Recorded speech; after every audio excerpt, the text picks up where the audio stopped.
Whether you just learned that your wife has been texting another man or meeting up with him, or whether it's an emotional affair or a full-on physical affair, your trust has been broken and you're wanting to know, can it be repaired? Let's take a look at 3 things that are essential for trust to be restored in a relationship.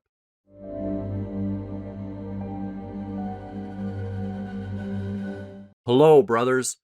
Garrett Prettyman here at Garrett Prettyman Coaching. Hey, before you spend any more time watching this video, I'll give it to you straight right now.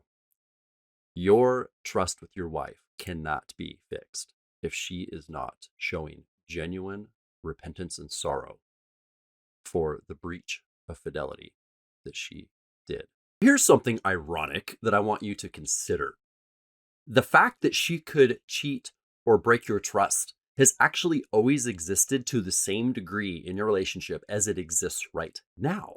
You were just not thinking about it. You were not aware of it, and it wasn't keeping you up at night. And so what shifted? She's broke your trust by an action she's taken, yes. But the possibility of that could be with any human. It could be with her previously, or now, or later. The reality is in a relationship, the option that the other person could do something that breaks your trust is always on the table. You're not going to get away from it. And so that's why you don't want to just throw the baby out with the bathwater. If you have insecurity and you are struggling to give a person space to grow and improve when they trip up and fall, that's going to be revealed to you again and again, no matter who you're with. Step number 1. And this is going to really hit home for us guys. Porn has the same effect on a man as attention does on a woman. And so you are in no position to be expecting your wife to turn away from the thing that's been giving her attention if you yourself are incapable of turning away from something like porn. It's a double standard. That's why when you're doing this work as a man, we go across all the areas that are weaknesses and trip ups for guys, and we get you strong, clear, and confident so that you are in a place to invite her into a life that you've proven is possible because you're living it. Do not expect her to be able to emotionally detach from the person that's been giving her that adrenaline, that attention, that sedative feeling in the brain that makes her just be able to endure. Because that's what you've been getting possibly from porn. Esther Perel's been studying infidelity in relationships for decades.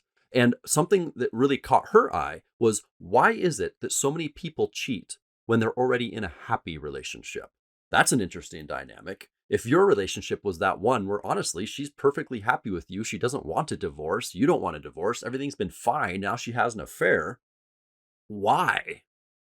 Within the female psychology, this is what has emerged in the research. It's not that you have a bad marriage necessarily that caused her to cheat.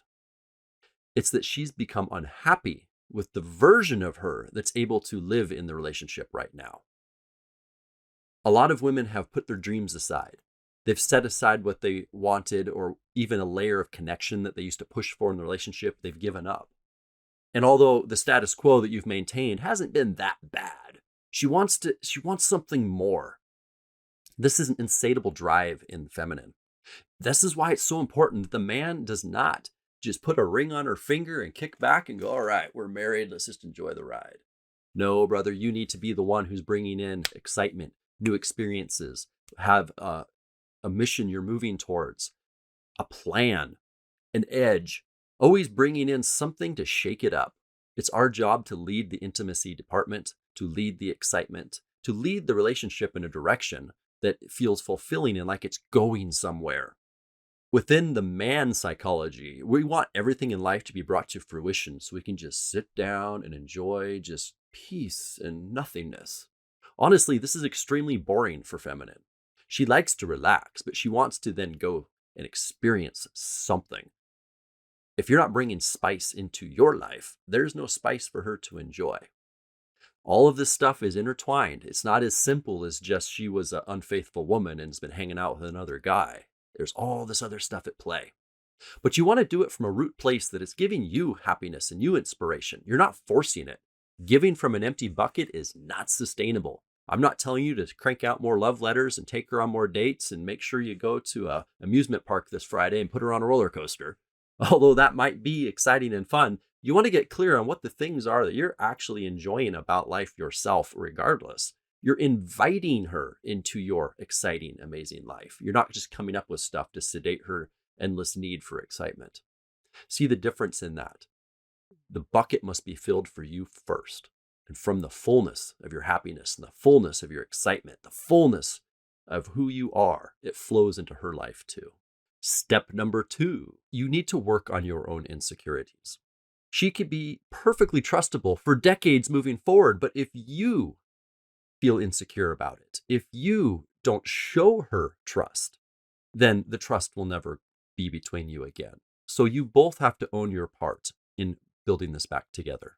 Step number 3, assuming that your partner is genuinely sorry and feels repentant for what she's done, it's okay to have a season that you set as a framework where you can say, honey, for the next 3 months, while we're rebuilding trust, I'm going to need to have full access to your phone. I need to know where you are. I need to have communication with you at any time, and I need you to be totally honest with me. This isn't something I'm going to force you to do for the rest of our relationship. I just need this for a time as we heal so that I can relax and just know that you are really trying and we're going to make this right.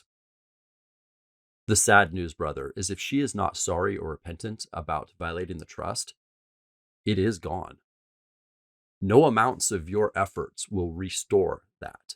You, at the end of the day, if you stay with this person long term, will always sit with the thought, what if she does it again?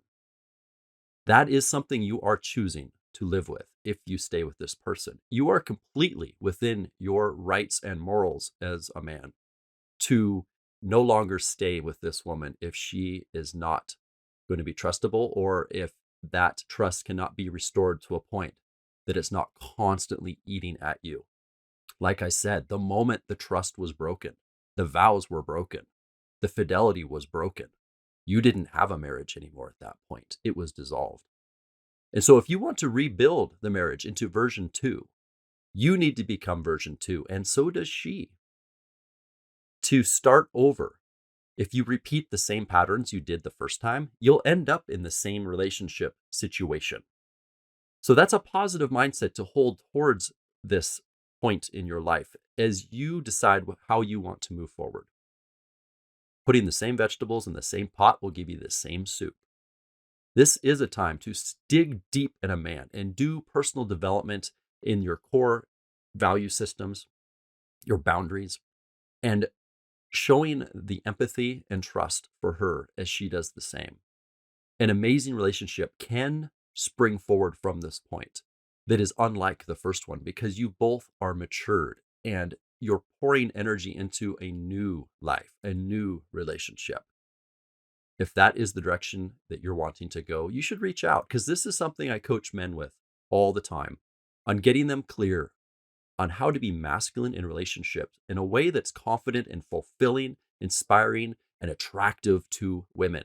You see, a lot of ladies can justify the thing they did because they feel like they were emotionally unseen, uncared for, and neglected. And in a woman's world, that is what breaks the fidelity. That is what breaks the relationship. A lot of women don't feel like they're cheating when they're cheating because they feel like the relationship is gone. There's nothing to even cheat on. Us guys are a lot more logical. We're like, well, there's a marriage certificate right there. So any other guys involved, it is definitely a violation. See, she's an emotional person. Her truth is always rooted in a feeling. And so if that feeling of attraction, if that feeling of your masculine frame and safety for her disappears, she feels like it's gone. The relationship is gone. All right, brothers. If you have any questions or comments, post them below this video or reach out. Have a good week.